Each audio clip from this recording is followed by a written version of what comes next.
नमस्कार, एवन उत्तराखंड में आपका स्वागत है। मैं हूं सौरभ शर्मा। आइए नजर डालते हैं इस वक्त की सुर्खियों पर। धामी का खटीमा दौरा, अस्पताल पहुंचकर घायलों से की मुलाकात। आकाशीय बिजली गिरने से एक महिला की मौत और कुछ लोगों को हो गए थे घायल।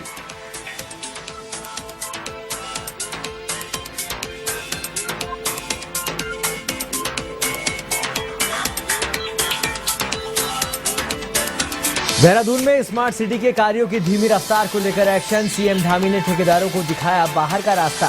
विधायक खजान दास ने अधिकारियों के साथ की बैठक, पार्षदों ने भी लिया भाग।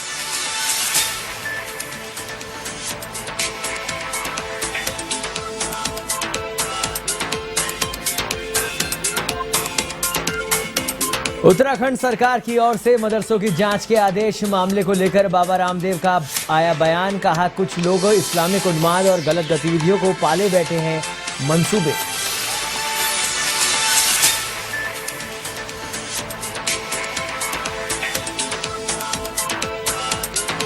पूर्व सीएम हरीश रावत के बयान पर सियासत। बीजेपी प्रवक्ता विपिन कैथोला ने रावत पर कसा तंज, तो कांग्रेस प्रदेश अध्यक्ष ने भी दी प्रतिक्रिया। रावत ने 20 विभागों में नियम विरुद्ध भर्तियों की सूची भी की पोस्ट।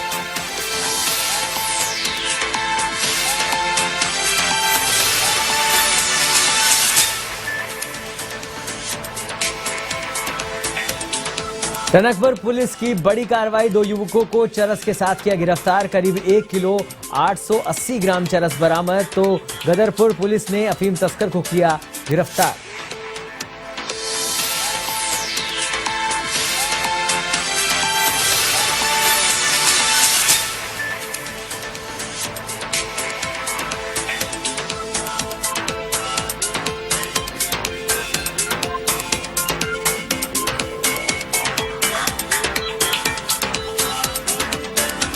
और अब खबरें विस्तार से। खबर उधम सिंह नगर के खटीमा से है, जहां आकाशीय बिजली गिरने से एक महिला की मौत हो गई और कुछ लोग घायल हो गए, जिसके बाद सभी घायलों को अस्पताल में इलाज के लिए भर्ती किया गया। वहीं मामले को लेकर सीएम धामी अस्पताल पहुंचे और घायलों से मुलाकात कर उनका हाल जाना।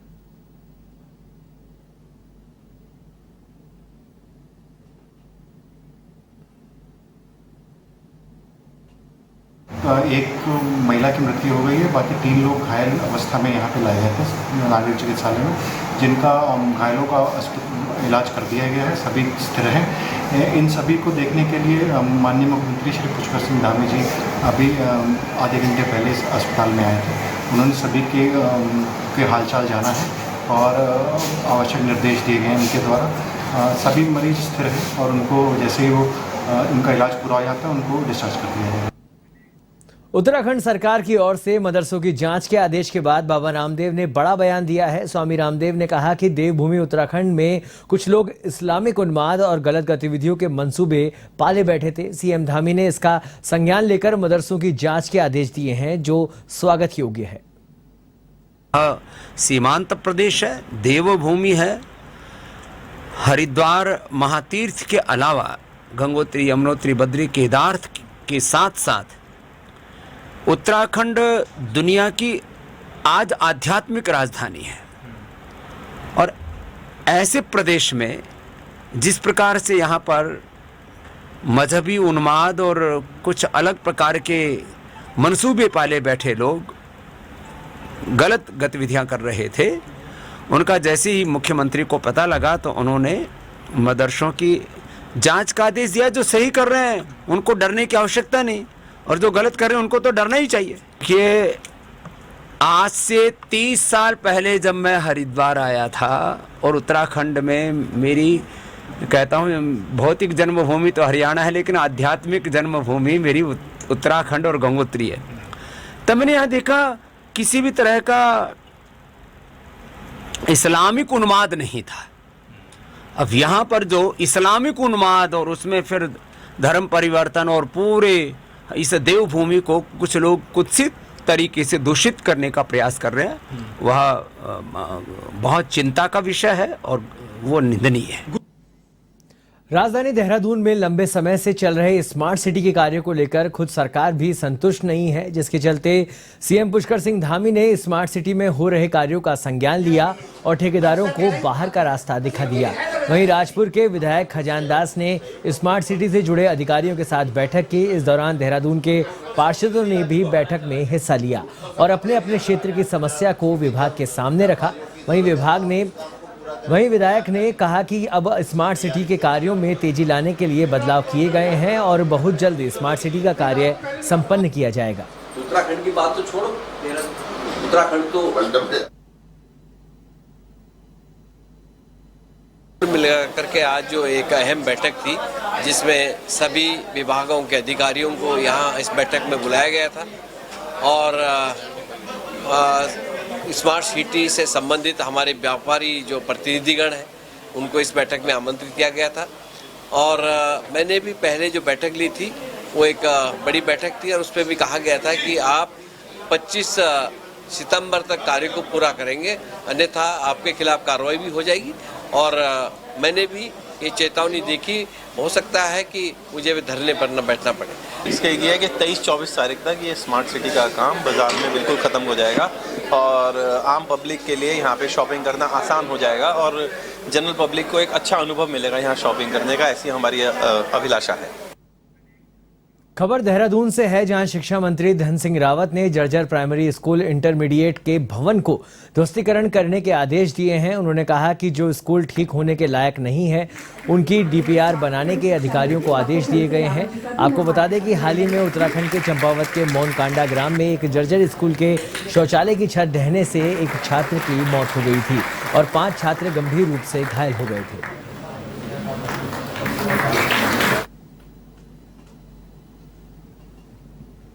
देखिए, हमने जितने भी हमारे प्राइमरी स्कूल हैं और जो हमारे हाई स्कूल और जो हमारे इंटरमीडिएट कॉलेज हैं, जो भी जर्जर हालत में हैं उनको हमने ध्वस्तीकरण के आदेश दिए हैं और जहां भी ठीक होने के लायक हैं उनके लिए डीपीआर बनाने के लिए भी कहा कि भाई उनको ठीक होने, पैसे की कोई दिक्कत शिक्षा विभाग में नहीं है। और जैसे वो घटना हुई तो हमने तुरंत मजिस्ट्रेट जाँच भी कराई और जो भी दोषी उनके खिलाफ कार्रवाई भी की जाती है। उत्तराखंड अधीनस्थ चयन आयोग में हुए भर्ती घोटाले की एसटीएफ जांच पर कैबिनेट मंत्री सतपाल महाराज ने अपनी संतुष्टि जाहिर की है। सोमवार को कोटद्वार में आयोजित हो रहे इस एक कार्यक्रम में शिरकत करने पहुंचे, जहां सतपाल महाराज ने कहा कि मुख्यमंत्री के निर्देश पर भर्ती घोटाले की एसटीएफ जांच कर रही है और इस जांच के जल्द सभी परिणाम सामने आएंगे।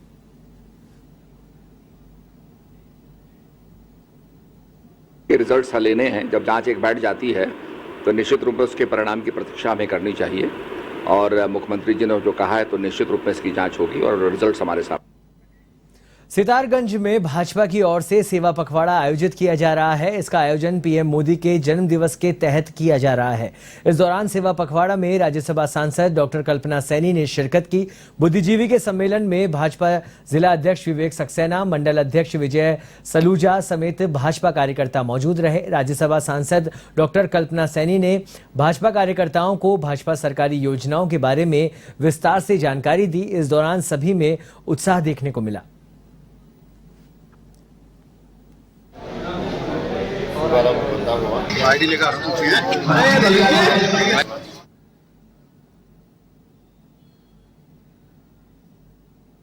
कार्यक्रम बहुत अच्छा था और अपने भारतीय जनता पार्टी के कार्यकर्ताओं में जिस तरह से सेवा पखवाड़े को लेकर उत्साह है, जिस तरह की लगन है, वो मुझे ये तो आश्वस्त कर रही है कि हमारे इस सितारगंज में हमारा 2024 जन जन तक भारतीय जनता पार्टी को पहुंचा दे। देखिए, महिला सशक्तिकरण के लिए तो मेरी पूरी पार्टी खड़ी है।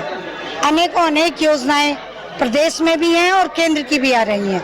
मैं उन सब योजनाओं में सहभागिता करके उसका पालन करूंगी। देश के यशस्वी प्रधानमंत्री आदरणीय नरेंद्र मोदी जी के जन्मदिन के उपलक्ष्य में पार्टी के द्वारा सेवा पखवाड़ा बनाया जा रहा है, जो 17 सितंबर से 2 अक्टूबर तक चलेगा। प्रत्येक दिन के कार्यक्रम तय हैं। जैसे 17 तारीख को रक्तदान शिविर, मोदी जी के जीवन पे प्रदर्शनी का आयोजन जिला स्तर पे एक हुई थी। रक्तदान शिविर हमने हर विधानसभा में लगाए थे। इसी तरीके से 18 तारीख को आदरणीय प्रधानमंत्री जी को शुभकामना संदेश भेजने का, जिसमें पोस्टकार्ड के माध्यम से, ईमेल के माध्यम से, व्हाट्सएप, ट्विटर, उस कार्यक्रम में कल प्रदेश के यशस्वी मुख्यमंत्री जी ने पोस्टकार्ड लिख के लेटर बॉक्स में स्वयं पोस्ट किया उस कार्यक्रम में वो रहे। आज जगह जगह बुद्धिजीवी सम्मेलन है जिसमें प्रधानमंत्री जी के व्यक्तित्व के बारे में, उनके जीवन के बारे में बताया जा रहा है।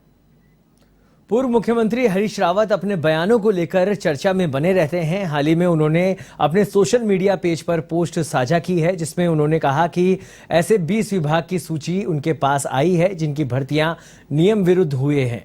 ऐसे में हरीश रावत की पोस्ट पर बीजेपी प्रदेश प्रवक्ता विपिन कैथोला ने तंज कसते हुए कहा कि हरीश रावत सुर्खियां बटोरने के लिए अपने सोशल मीडिया पर अनर्गल बयानबाजी करते हैं। उनका कहना है कि हरीश रावत बिना तथ्यों के आधार पर लोगों की कई बातों में आ जाते हैं। वहीं इसको लेकर प्रदेश अध्यक्ष करण महरा का कहना है कि उत्तराखंड में हुई भर्ती प्रक्रिया पर लोग सवाल उठा रहे हैं।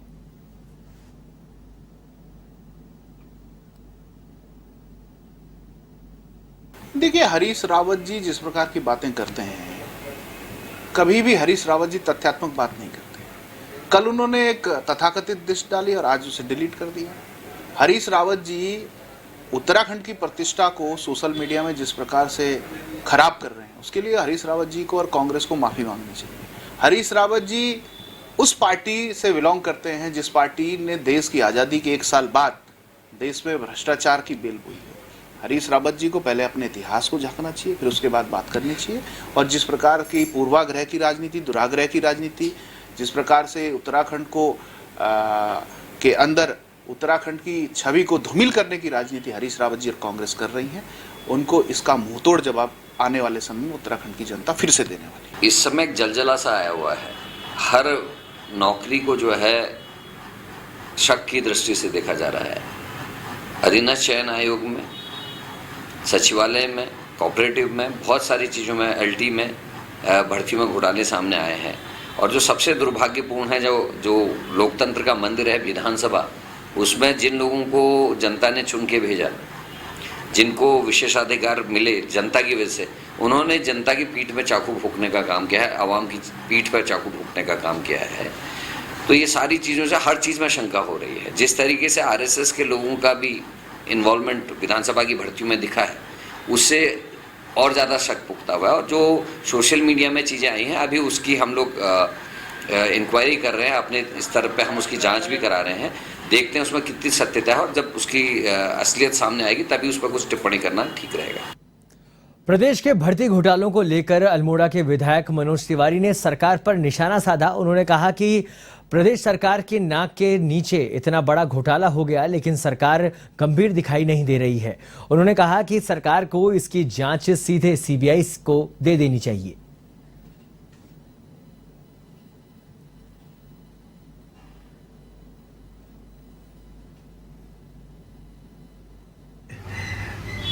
उत्तराखंड राज्य में सबसे ज़्यादा बेरोजगारी है और पलायन सबसे ज़्यादा हो रहा है।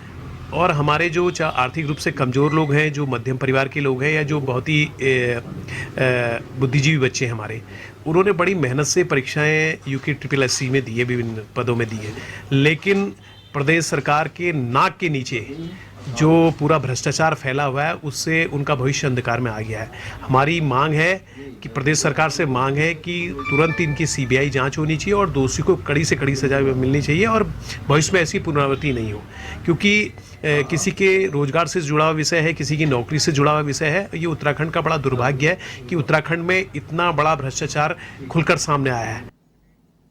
उत्तराखंड के काशीपुर समेत आसपास के इलाके से चेन स्नैचिंग की घटनाओं पर अंकुश लगाने के लिए वरिष्ठ पुलिस अधीक्षक ने दिशा निर्देश दिए हैं, जिसके मुताबिक इस तरीके के लोगों को चिन्हित कर सलाखों के पीछे किया जाएगा। इसी क्रम में आईटीआई पुलिस ने चेन स्नैचिंग की घटनाओं में सम्मिलित अभियुक्तों का गैंग चार्ट तैयार किया। वहीं गैंग के फरार आरोपी को गिरफ्तार कर न्यायालय में पेश किया गया।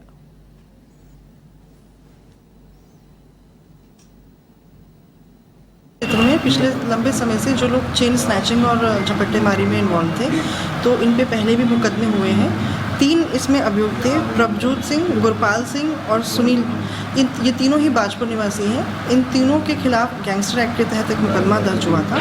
इसमें से प्रभजोत सिंह, गुरपाल सिंह पूर्व में जेल में निरुद्ध है अन्य मुकदमों में, परंतु सुनील कुमार इसमें से फरार चल रहा था। आज सुनील कुमार की इसके तहत हमने गिरफ्तारी की है और माननीय न्यायालय के समक्ष उसे पेश किया जा रहा है। खबर की ओर, खबर उत्तराखंड के चंपावत से है, जहां टनकपुर पुलिस ने 2 युवकों को चरस समेत गिरफ्तार किया है। दरअसल पुलिस टीम ने टनकपुर चंपावत राष्ट्रीय राजमार्ग पर नाकाबंदी कर तलाशी अभियान चलाया। इसी दौरान सुंदर सिंह और गोविंद सिंह की पुलिस ने तलाशी ली, जिसमें 1 किलो 880 ग्राम चरस बरामद की गई। पुलिस ने बताया कि सुंदर सिंह के पास से 900 ग्राम और गोविंद सिंह के पास से 980 ग्राम चरस बरामद की गई है।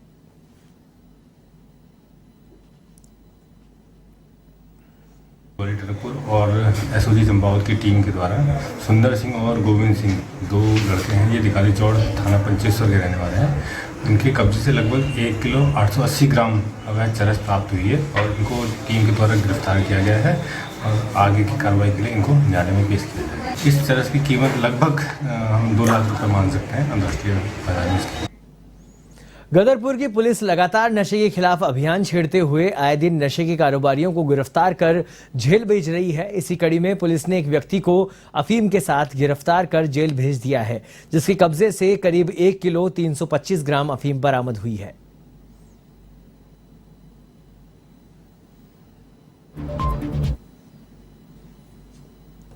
हमारे द्वारा नशे के विरुद्ध लगातार अभियान चलाया जा रहा है। एक बरेली का जो युवक है धर्मवीर, इससे 1 किलो 325 ग्राम अफीम बरामद हुई है और इसमें इसके विरुद्ध एनडीपीएस एक्ट के तहत थाना गदरपुर में अभियोग पंजीकृत किया गया है। इसके साथ ही इससे एक अपाचे जो बाइक है वो भी बरामद हुई है। एसएसपी सर से मैं अनुरोध करूंगा और की टीम को 2500 रुपये तो लगभग पुरस्कार। पौड़ी जिले के सतपुली के एक गांव में 15 वर्षीय बालिका के साथ उसके ही पिता ने दुष्कर्म की वारदात को अंजाम दिया, जहां राजस्व विभाग द्वारा दुष्कर्मी पिता को गिरफ्तार कर जेल भेज दिया गया। मामला तब पकड़ में आया जब बच्ची की तबीयत खराब होने पर उसके पिता द्वारा उसे हंस फाउंडेशन जनरल अस्पताल चमोली लाया गया और बच्ची द्वारा अस्पताल के डॉक्टरों को आपबीती सुनाई गई, जिसका संज्ञान लेते हुए अस्पताल प्रबंधन ने तुरंत पुलिस को सूचित किया, जिसके बाद मौके पर राजस्व विभाग की टीम पहुंची और राजस्व उप निरीक्षक अमित नेगी द्वारा मौके पर बालिका के पिता को गिरफ्तार किया गया।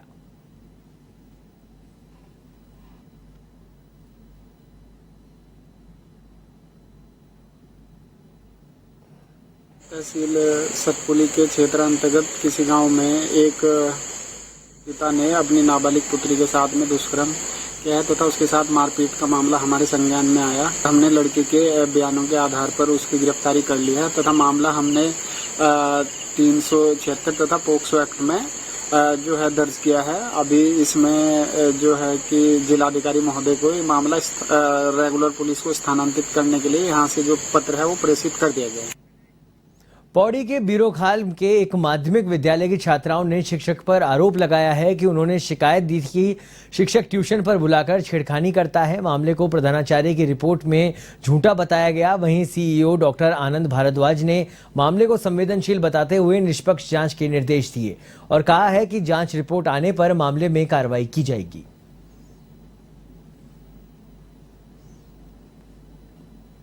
प्रकरण की जड़ में गया, मैंने पता किया ये राजकीय इंटर कॉलेज सुंदर नगर है बीरोखाल में, वहां की कुछ छात्राएं बोलती हुई नजर आ रही हैं।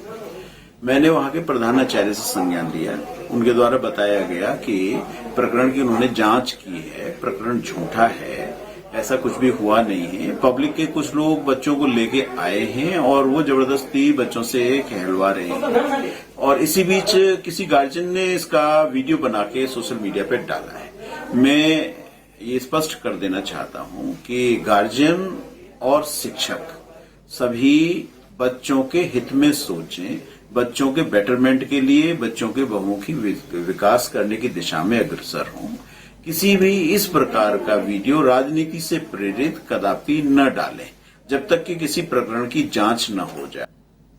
उधम सिंह नगर के शक्ति फार्म के वार्ड नंबर 5 तालाब में एक बड़े मगरमच्छ को देखकर क्षेत्र में डर और भय का माहौल है। क्षेत्रवासियों का कहना है कि पहले भी एक मगरमच्छ अरविंद नगर में देखा गया था, जिसे वन विभाग की टीम पकड़कर ले गई। वहीं मौजूदा ग्रामीण ने कहा कि इस वन विभाग की टीम को सूचित किया जा चुका है।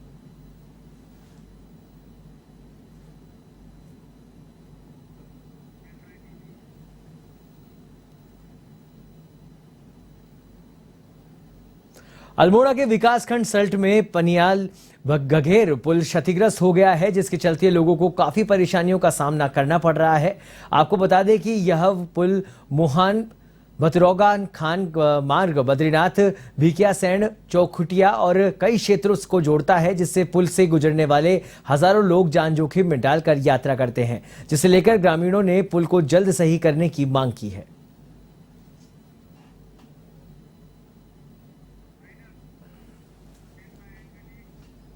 एवन उत्तराखंड में फिलहाल इतना ही। देश और दुनिया की तमाम खबरों के लिए आप देखते रहिए A1 TV। नमस्कार।